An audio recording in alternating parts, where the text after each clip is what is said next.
Okay, we know that you've got a background at Thetford and Needham Market. A couple of questions. One, what actually brought you to Felixstowe? And two, what brought you to East Anglia in the first place, if we can ask that? So probably two is the easiest one to answer first. When I left school, I joined the army. Yeah, correct. And my last posting in the army was to Watersham, which is just the other side of Ipswich. When I left the army back in '99, I'd bought a house down here, liked the area, thought, yeah, it's probably somewhere I could settle down. I was fortunate, as I left the army, I got a job at BT at the same time up at Martlesham, so all of that sort of tied in together as well. So that brought me down to East Anglia. Yeah. What brought me to Felixstowe? Ironically, when I was the coach at Thetford. My first season there, we got promoted out of Division 1 into what was the Ridgeons Prem at the time, but further none now. And I enjoyed that atmosphere, I enjoyed that role, and I'd never had any aspirations of becoming a first team manager or going into management of football, full stop. And it was just by chance, because I worked at Martlesham, this job came up, and a lot of the players that were at Felixstowe at that point were some of the ex-players that had been at Needham, when I was there for a few years as well. So I had that connection with a few of the players, and I spoke to the manager at Needham, who I'd been with, about what did we think of Felixstowe. Was it a good opportunity? For me, it was logical, instead of driving an hour and a half, Thetford and back midweek, it was from work to here's 5-10 minutes. So we had the conversation and thought, stick my hat in the ring, see where we go. And there you are. Great. Good. And that was what was about 5 years ago? 2012, yeah. Okay. So how have things changed, would you say, between now and 2012? Obviously, facility-wise, you've got to look from the shed we had to what we've got now as well. And it's been, let's be honest, that's been well documented over this season as well. The facilities with the crowd that now brings along. I think the squad's a lot stronger that we've got now compared to when we had, although some of the players are still the same. We've got bigger personalities in the changing room. I'm not going to mention Franny's name, but there's big personalities there. And even the rapport around the club, what people are doing. There's so many more people that want to get involved with Felixstowe and do stuff around the club as well. You look at match days now, we're averaging anywhere between sort of 250 to I think at times 600 in the crowd. That takes a lot of volunteers to be able to coordinate that. So having that kind of staff and people that want to get involved is huge as well. Yeah. And that progression that we've been talking about there from 2012 to now, I think we're all pretty confident that progress is going to continue for next year. Moving up to a higher level, how are things going to change here? Because we'll be playing against teams that we don't really know so well, grounds that we don't know so well, at all levels. How will that affect the plan and preparation for you guys? I think we're quite fortunate. A lot of the players that we've got in the current squads have played that level and above. So they know the style of football that tends to get played in those leagues as well.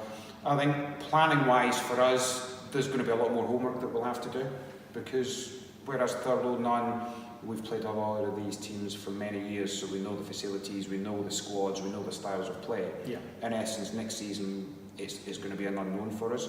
So we would be naive and stupid to go into that league not doing our homework. So we are going to need to look at opportunities to go suss out the other squads, how they play, even to the extent what the facilities are like, how that's going to impact our preparation and stuff as well. So that's going to be a big factor stepping up into that league. I think what's going to help us is we'll be an unknown quantity. Yeah. So whereas we're talking about we don't know those squads, their styles, the same will be said about them with us. They'll know that we've won a league, so we're obviously a good squad in our own right, but the key thing will be for us is going into next season still with the same ethos, still with the same mindset about how we want to play our football. Probably get a few players in to help strengthen what we want to do, and then we can hit the ground running next year. We move on. I mean, Mildenhall went up last year, and I think I'm right in saying they're about 2/3 of the way down. They're not having a wonderful season, but they're going to survive. Do you have any kind of expectation levels of what we might achieve next year at a higher level? So the one thing is I don't want to go into that league to survive. Right. I think that's going to be the first and foremost. I think if I look at some of the other clubs that have made the step up with the playing staff that they've had as well, you look at Leicester, did back-to-back promotions from this league into that league and then up into the Premier. Sudbury made it up to the Premier, although they came down. Needham are now in the Premier. So a lot of the clubs that have stepped out of this league have carried on that progression. I think Dereham this year, another club from this league, and I think they're in and around the playoffs. So it's definitely the aim next year is got to make sure that we're a competitive side in that league. Every squad's going to say that, but for me, top half of the table, if not bordering in towards the playoffs, has got to be the target that realistically we should be looking at with the squad that we'll have. Talking about the squad that we'll have, you're going to need to strengthen it?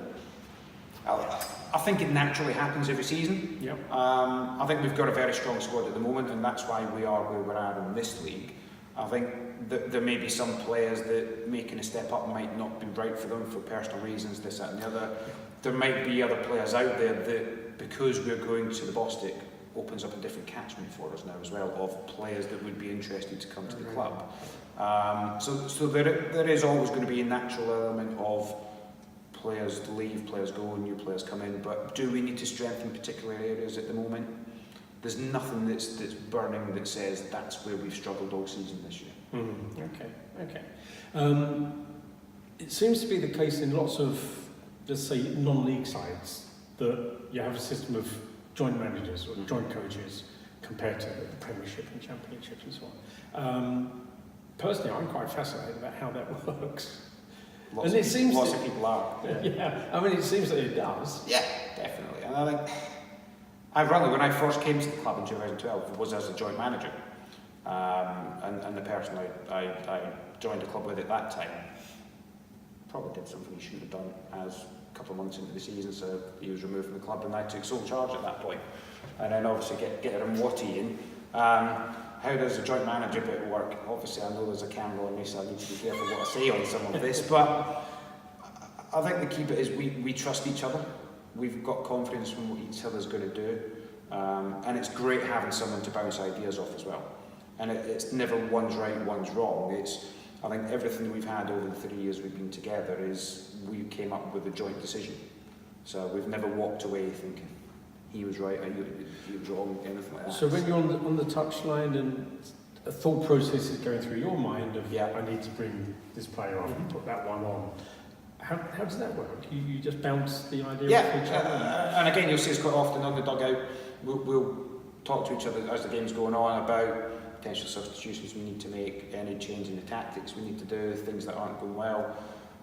And again, we've never disagreed on one of those decisions. And I think that's the big bit that's worked for us. I think some joint managers, it might not be that case, but let's be honest, everyone loves Watty as well. He's such a character that it's hard not to like what he wants to do as well. And I think part of that helps us get that rapport.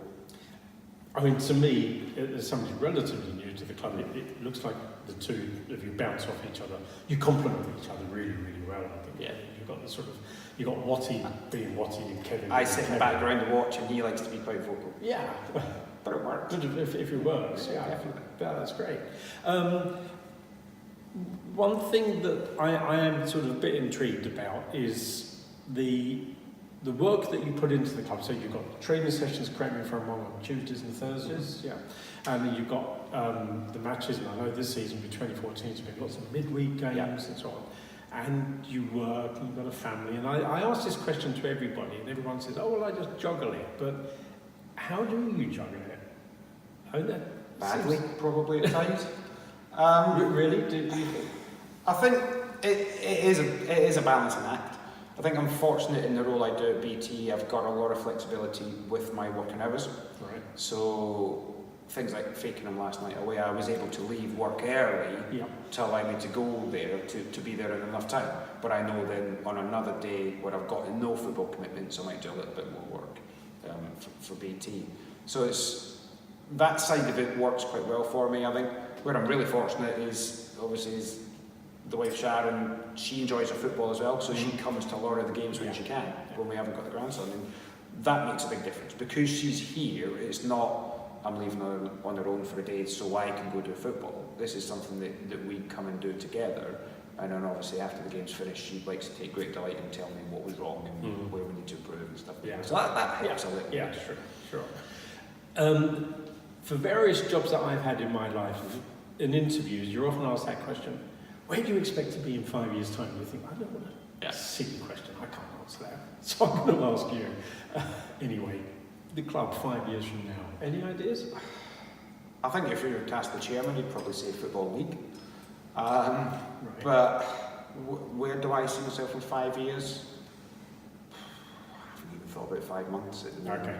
I think I definitely will be. I definitely want to be connected to Felixstowe. Is it going to be in the first team manager role? I think there's probably a point where every manager's got a time span. That fresh ideas, fresh impetus coming in might take effect.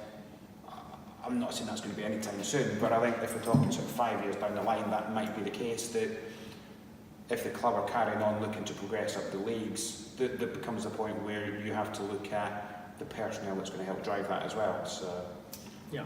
I'm just going to hang on, enjoy the ride and see where it takes me. It is fun, isn't it? Yeah, definitely. Yeah. At times. Yeah. Not all the time. Most of the time. Yeah, most of the time. Especially this season. I think we've turned out, we've become a very competitive side. We're playing great football. We've got a lot of fan support as well. We've got a lot of vocal support from the fans, which is fantastic. So there's nothing about that that's not to like this season as well. I think the call-offs, the postponements, the continual travel, that became a grind at times. And there was that phase where the bad weather kicked in that you couldn't even train because the snow was everywhere and stuff like that. So that became a frustration because that caused these hiccups in the season. But outside of that, everything else is great. Yeah. One final point, I want to just one question to ask you. When I'm out there watching the game, I talk to loads of fans who support, follow, or have followed Arsenal, Spurs, West Ham, Liverpool. Well, Arsenal, of course, it seems to be a very strong Arsenal. Way too many people who support Arsenal. I couldn't agree way more. too many. Couldn't agree more. So what's his Falkirk? Yes. Okay, so here's a question. Next year, the Scottish FA and the English FA devise a new competition. It's a cup competition, and Felixstowe have a great run, and they're drawn at home to Falkirk. How do you approach that game? Who do you want to win? They're a Scottish team would beat them. Okay. Probably not the answer you're expecting, but at the end of the day, it's whoever we come up against, I'd still go out to beat them. If it was Falkirk, I'd probably take great delight in that as well. All right, but I thought they are my team. They're my local team. I've supported them since I was a boy. Yeah. But it's hypothetical. If you ever had the opportunity to do that kind of a game, I'd want to go out and beat them. Yeah. No, I must admit, I mean, Carol and myself had this conversation. If ever Felixstowe had a good run in the cup and ended up playing West Ham, I would love to see Felixstowe playing West Ham. My father It would be hard, wouldn't it? not at the moment. My father would turn in his grave if he I think the big one is we'd do it against Arsenal, so we could beat Arsenal. Yeah, I'd be with you on that. Brilliant. Really appreciate your time. Thanks so much, Kevin. Thank you. Yeah, good man. Thank you.